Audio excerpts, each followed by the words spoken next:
Everybody, Logan Phillips here, your state representative, District 24, which is Mounds, Bixby, Glenpool, and Northern Okmulgee County. We have hit a major milestone in the state of Oklahoma in the state capitol. We've gone past our deadline week, and we've made it through the first week of the second half of the second session of Oklahoma. Now, in the second half of the second session of Oklahoma for the legislation body, we have had massive wins for District 24. For the bills that we are pushing off, and as well as the bills we have worked on with other people, and the bills that representatives in this House have worked on together. So this video, we're going to do a pretty quick announcements. We're going to cover a little bit of gambit of information. This is for your information. We're going to cover where we're at, the bills that we still have in play, what we've done.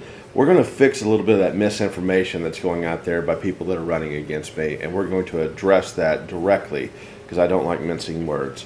And I'm going to open it up. If you have questions, comments, or concerns, when I came to this Capitol, I told you very clearly over and over again for the last 4 years, I'm here for you, and I want to hear from you. That I need your voice to be effective in this job. And I have stayed true to that statement the entire time I'm up here. I'm not a politician. I'm a representative. I'm your representative. So if you have questions, comments, concerns, you can always reach me at 918-849-1512. You can call me, you can text me. That is my personal cell phone number. If you want to come to this office, I'm in room 455 and we can sit down and talk. I've met with my retired firefighters, I've met with teachers, I've met with students, I've met with some researchers this week from the district. If you're here, I want to hear from you. All right, guys. This week, we just wrapped up the second week after deadline, so all the bills from the Senate side have now moved to the House. All the bills from the House side have moved to the Senate. When session began, we really started off with about 6,000 possible pieces of legislation that become law. Right now, we passed about 320 pieces of legislation from the State House over to the Senate, and about 320 pieces of legislation from the Senate to the State House. So we whittled that down to only about 640 or so pieces of legislation, and only probably about 200 or 300 of those will actually be signed by the governor and go into law. Now, out of that, we in District 24 have had a massive win. And the first one I'm going to go over is the absolute biggest. We have passed a law, or passed a bill to the Senate, and it's more than likely going to pass, called the Broadband Coordinator's Office. Now, for the last 3 years, I came in screaming about broadband as connectivity, broadband as infrastructure, that for us to be effective at growing our economic environments, for us to be able to bring in new businesses, to bring people back to our rural communities or small communities, to build Oklahoma like it should be, we had to invest in infrastructure. The first year I was here, I fought for funding for our roads and bridges, and I fought for funding and recognition for our broadband coordinator, our broadband position. I wanted to shrink that digital divide. When I came in, we were 47th in the nation in broadband connection. 47th. We had 250,000 students that during the pandemic went home and had no connectivity at their house to be able to do distance learning.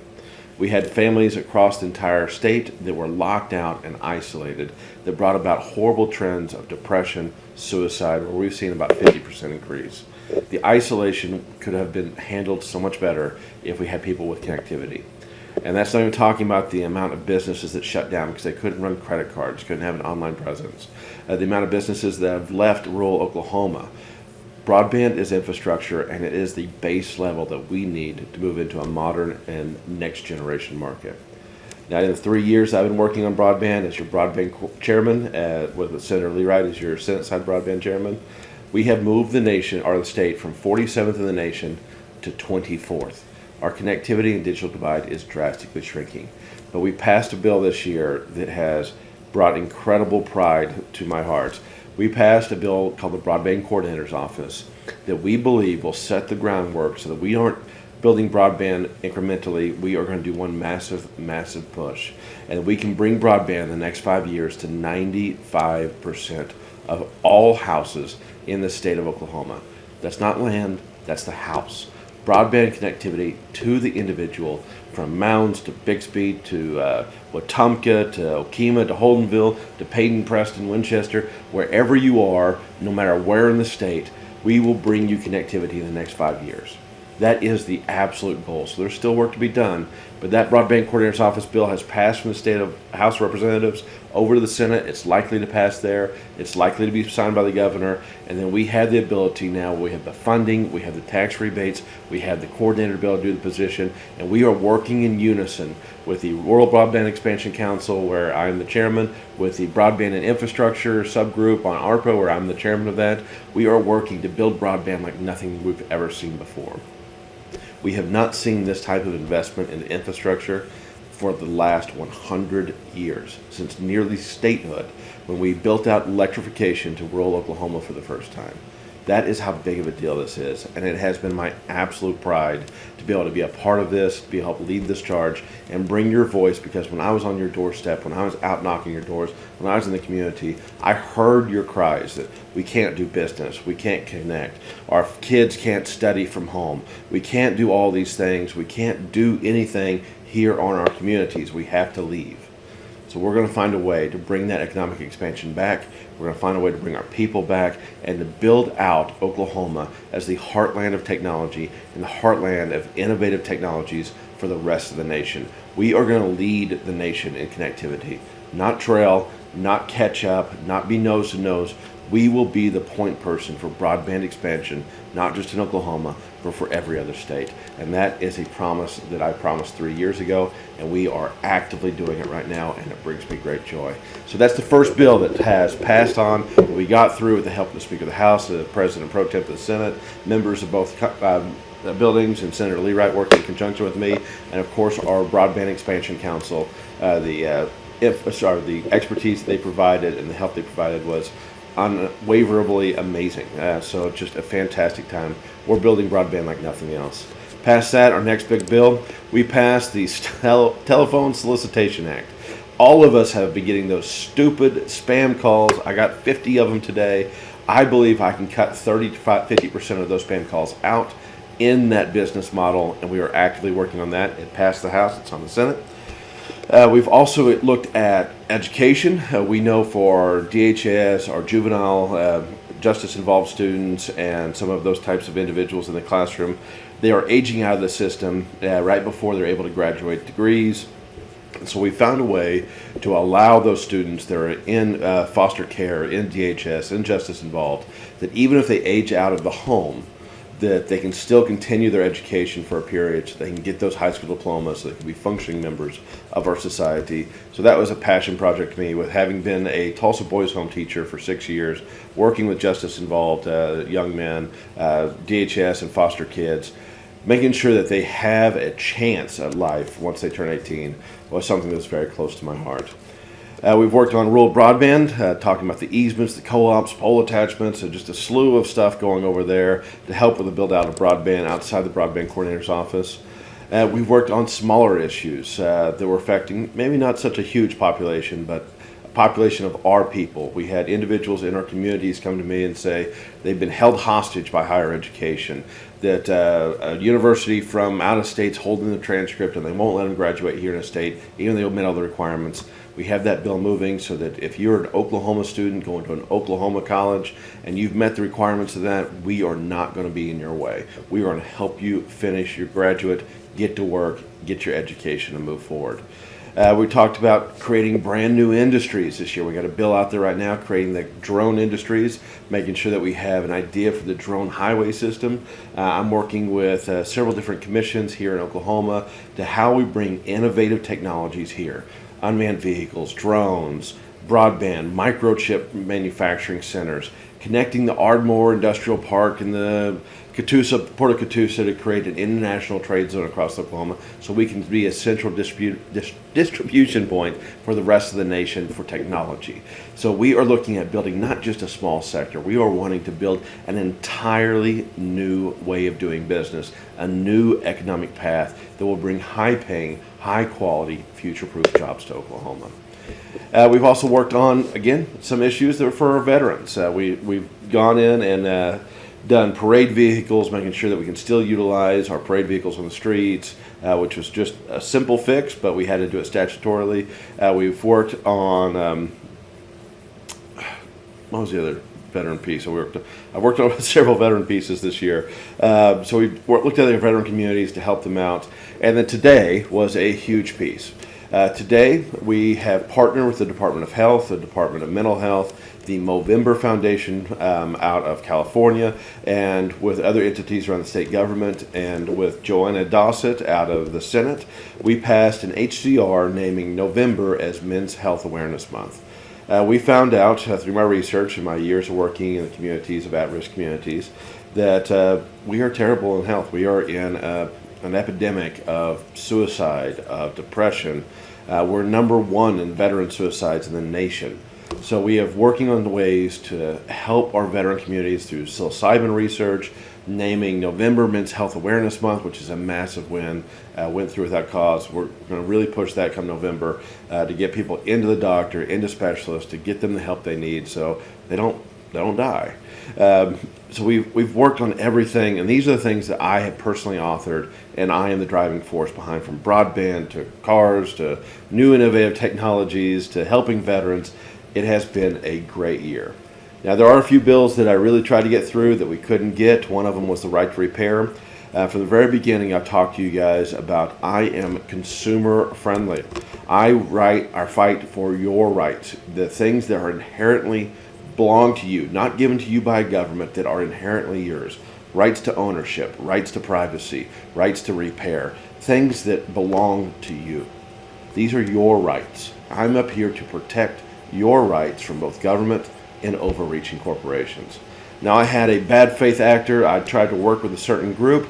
I'm sure you guys have seen the Facebook post. And my person that has special interest in me outside this building is trying to run a campaign on this. But they have fought against me on right to repair, saying it will destroy thousands of jobs.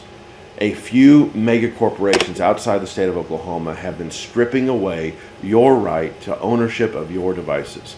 If you want to continue to use your local mechanic, if you want to have your cell phone repaired, if you want to be able to install apps on your computer that are outside of you, or if you are wanting to stop being spied on by mega corporations, right to repair is the right way. This is consumer protection at the very basis.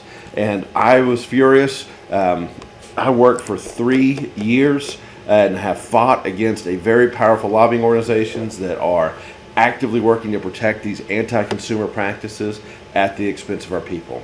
Now, these out-of-state groups were things such as Western Equipment Dealers Association. They have campaigned with lies and misinformation to protect their practices that are against you. Now, repair limitations have become, they're a massive problem. The mega corporations, by funding swampy politicians that want to work against you, they have stripped you of your right to ownership. And I firmly believe if you buy it, you own it, you should be able to do with it as you see fit. That is the basics of a right. That is, you have the right to pursue your happiness. You have the right of ownership. You have the right to voice your opinion. You have the right to control your world. The ones that are working against this are working against you. And anyone that's endorsed by these groups working against you, I would be very aware of them. I'd be very scared that that type of person would be willing to sell your rights down the creek at the moment's notice to get a little notoriety. I will continue to work on right to repair. I've been working on right to repair for almost 12 years now. I got into it when I was an IT professor from a long time ago. I got into it when I was the IT director equivalent in the United States Army when I was a signal corpsman. I have been repairing equipment since I was 18 years old, and I have been fighting on the right to repair issues for over a decade.